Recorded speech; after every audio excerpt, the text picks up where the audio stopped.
matatagpo ang binalibag ang Joken, Pablo sumasakit na ang ulo sa nangyayari.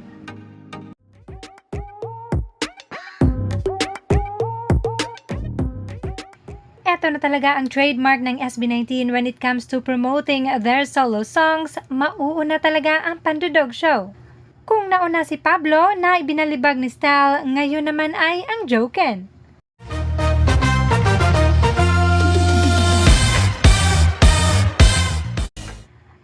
Obvious ang tawa ni na Josh at Ken kahit nakatalikod pa. You won't take no hurt, 'cause I will be your sanctuary. Orchestrate this story. We won't have to live this. At si Pablo naman ay tila sumasakit na ang ulo sa nangyayari. We won't have to live this room, 'cause I'm your everything. And Justin, well, sineseryoso lang naman ito ang pagiging backup dancer.